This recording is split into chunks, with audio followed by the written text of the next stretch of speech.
Hi guys, this is Cash from Cards with Cash, and today I'm going to be talking about cleansing your tarot deck.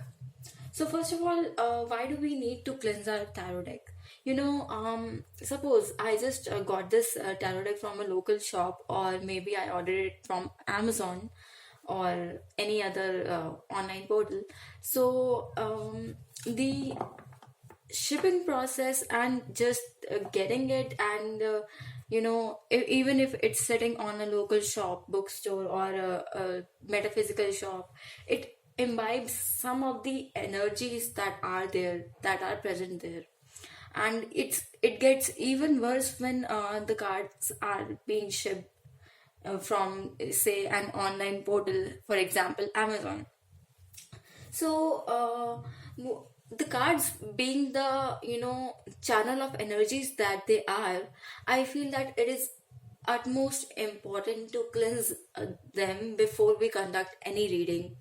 And yeah, after we cleanse our deck, we have to charge or rather activate our deck, which I'm going to be talking about in another video. So, this is just the cleansing part of the deck, which means that we are basically going to take a deck which we just received from the mail, or maybe which we have using for quite a while.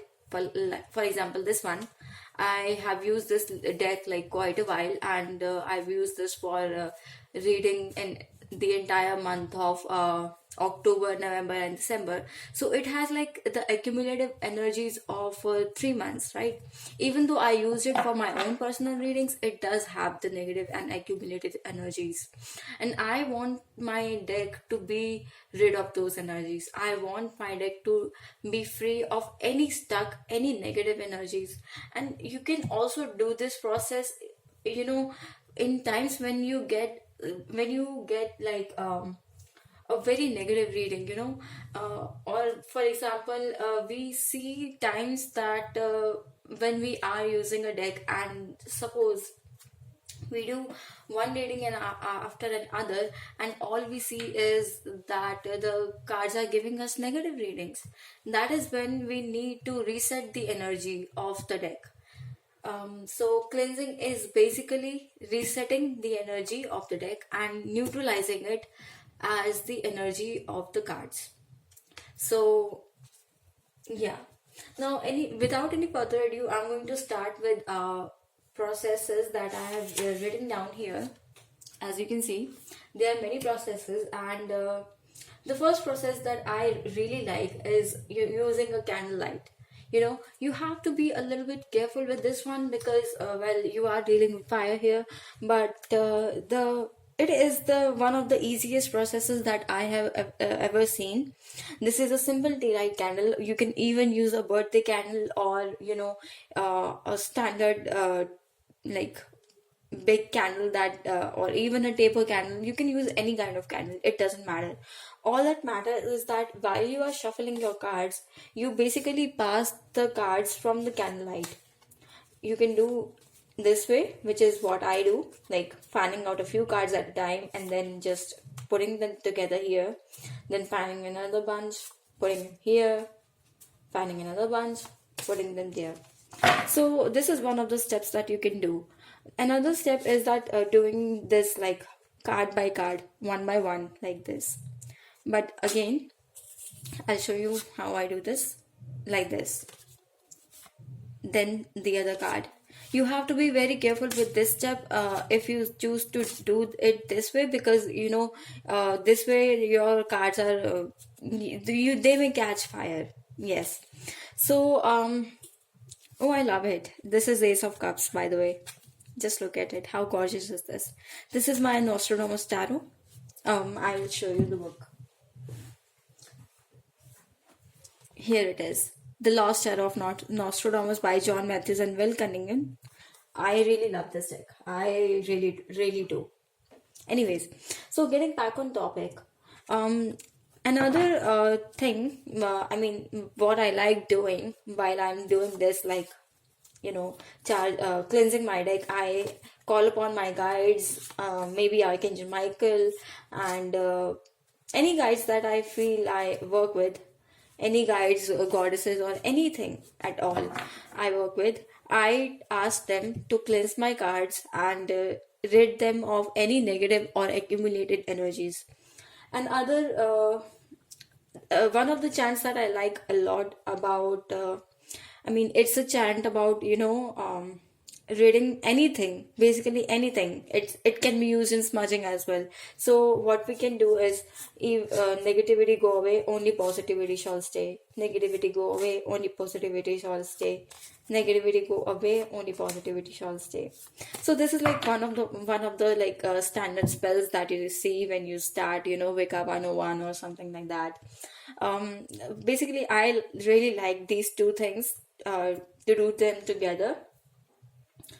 So that there's that. Another thing is that, this is step number 2, by the way. Step number 2 is using incense or maybe sage bundle to pass the cards through smoke, and using the element of air, because here we were using the element of fire, and now we are, if we use the smoke or sage bundle of incense, I mean smoke of incense or sage bundle, then we are going to use fire plus air, which is like, I feel it is like double the strength, because sage or incense cannot burn without fire, right? And it needs oxygen, it needs air to burn, so we are using both of the things here. And yeah, so I don't use incense basically because I don't have any with me right now, so I can't show you. But suppose this was incense, so what I would do is I would just hold the cards like this and pass them from the smoke, and maybe shuffle them like this. The process is the same, it's just a personal preference. But it instead of fire, it's basically, um it's basically sage or incense. And yeah, as you do this, you can also, you can also choose to do like one card at a time. Yes. And you can also choose to call upon your spirit guides, your guardians, your archangels, and whatever you work with, and just, ask them to cleanse and clear the cards. The third third step here is tapping on the cards like this. This is a standard Doreen Virtue method that she came up with, I believe. And we see this method on every oracle deck she created. But I feel that it's a really good method, right? What I improvise this method of clearing the energy from the deck is, instead of knocking once as she suggests, uh, try saying that. I mean, it's a tongue twister, right? Anyways, like she says that, knock on once, knock on the deck once. Instead of that, I basically knock on the deck 3 times, like one, two, three. So basically, why I chose three is because three is a sacred number, and it is also the number of, pyramids, and I mean, it's a really very powerful number. And three is also the number of trishul or trident, and trident is basically, the symbol of destruction, of any kind of illusions that are there. So when you are knocking your deck 3 times and envisioning something as powerful as trident, I believe that it it is like the ultimate number of clearing and energizing the pack. So that is why I like to do this. And what I believe is sound energy works here because it works here to move the accumulated energies, because as we see, I mean, in quantum physics, if you have read, sound creates ripple. Even if you have Tibetan balls, and if you you know even if you have Tibetan balls, and you I mean, pour water in it, and then play sound using that Tibetan ball, you will see that it starts creating ripples, and that's how I see that sound energy is capable of, creating that movement of energy, creating that movement of molecules, and that's why I believe that this way of clearing the deck is really it really works. I've seen it working. Like, I usually tap my deck 3 times like this, and that's that. And then what I do like is, cutting my deck 3 times, and then voila, it's cleared. I do that. So, fourth way of clearing your deck, cleansing your deck, is using crystals. You can use any crystal that you like, which is like, basically uh, programmed with the energies of clearing something. Selenite is like one of the standard crystals that people use for clearing and charging anything. I also like clear quartz for this purpose, smoky quartz for this purpose, and also amethyst for this purpose. Although I'm not a big time crystal user, but I have worked with these crystals in past, and I have seen that they work. um I also have this tiny deck. I'll show you. So I also have this tiny oracle deck that I used to carry with me in 2018, I believe. Yes, I used to carry this with me in 2018. So it has this deck here, which is like, really portable, and I really loved this deck a lot when I used it. I don't use it anymore, although. And within this pouch, I have a small clear quartz and a rose a rosebud. And I have these two things because clear quartz is, it I believe that it takes the negative energies at bay from this deck. And I have rose here because I believe that rose is a very good for self love. So this is like, this used to be my self love deck, which is why I would carry it around in my bag. So there's like a little tidbit. Um, the third thing, I mean, sorry, the fifth way of clearing your deck is just shuffling, and I believe that this works a lot because shuffling uh, is basically you are moving the cards, right? If you shuffle, so I usually shuffle in this way, which is riffle shuffling. Oh, wait a minute. Okay, I usually shuffle it this way, like riffle shuffling.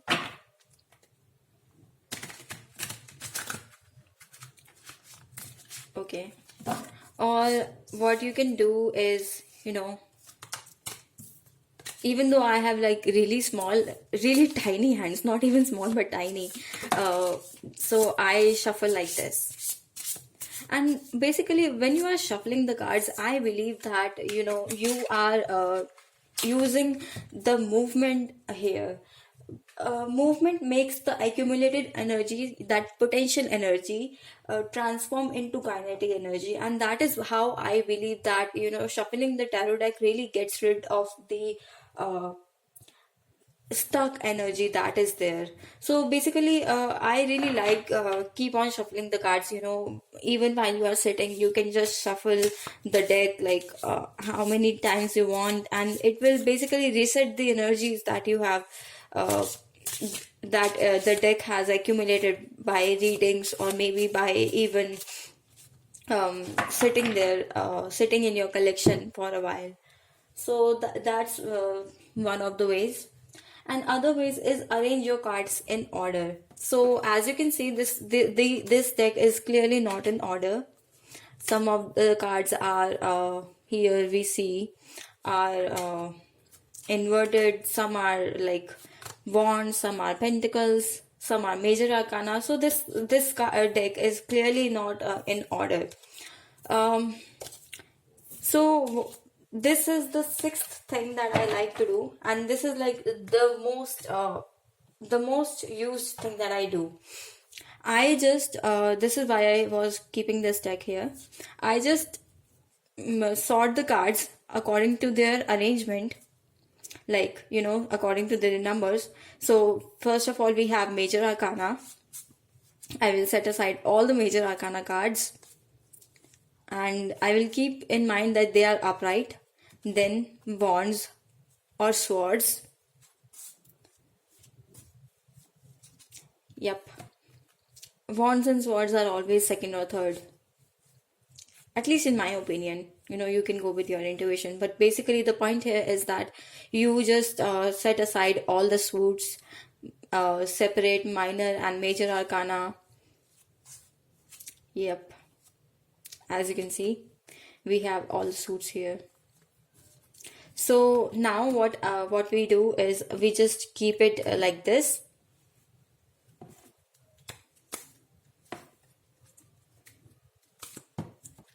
And maybe just look at our cards for a while, or set a crystal on the top and keep it for a while like this, or just keep it near the candlelight in on your altar, and just let it sit.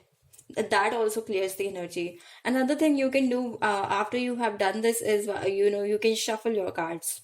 So yeah, that's there.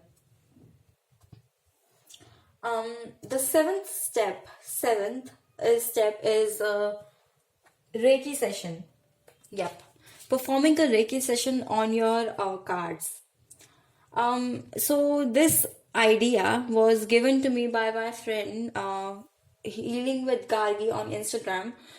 She told me that she is a Reiki practitioner, and since she is beginning her tarot journey, what she does is after every reading, she performs a Reiki session on her cards to cleanse and clear them. I found this way of energizing the deck really powerful, but also impractical, because suppose if you are doing 5 to 10 readings per day, it's like literally impossible for you to conduct a Reiki session every other time, like every after every reading, and it's just not practical. It is powerful, and I would recommend, if you know how to perform Reiki, once a month you can charge your cards, to give them an extra push. So yeah, but I would not use this as a standard go-to procedure of clearing my deck, just because it doesn't sound practical, and it sounds very exhausting. And Reiki session also uses a lot of chi energy from chi energy, or prana as we call it. So I would not expend my prana or chi for clearing cards, because there are so many other ways that I can clear cards, and using my chi for such a small thing is not just wise, in my opinion. Um, eighth, eighth method of clearing a deck is again not recommended, but people use it.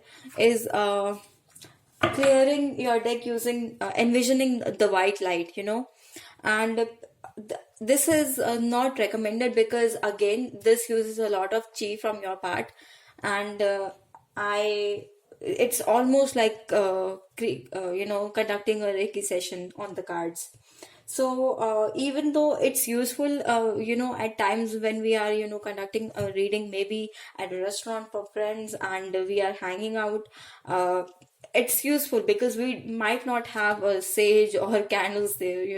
It's stupid to think even that, but this kind of method is useful in, I mean, envisioning white light, and asking that white light to clear the deck is useful in such ways.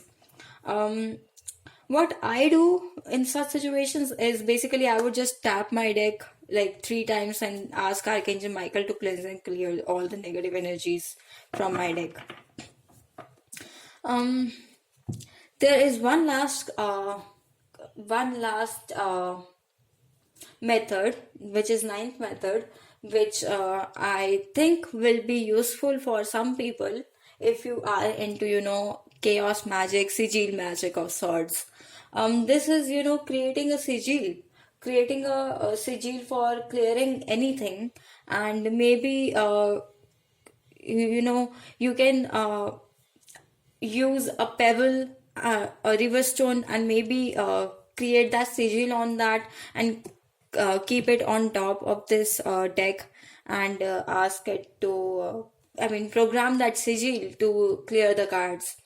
Another way to go about this sigil method is taking a bay leaf and drawing the sigil on that, and just burning the bay leaf.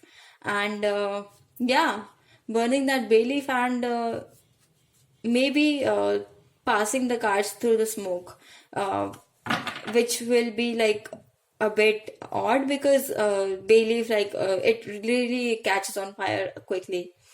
Another way would be like, I showed you my this deck. What I can do is I can create a sigil, maybe on paper, and keep it in here, and it would literally protect my cards from any negative energies, and the likes of it. So these were 9 ways of clearing and cleansing your deck from any negative and accumulated energies. I hope that you liked this video. Please give it a thumbs up if you liked this video, share, and maybe subscribe to my channel, because I'm going to be making a lot of such videos. And yeah, I hope you enjoyed this video. Bye.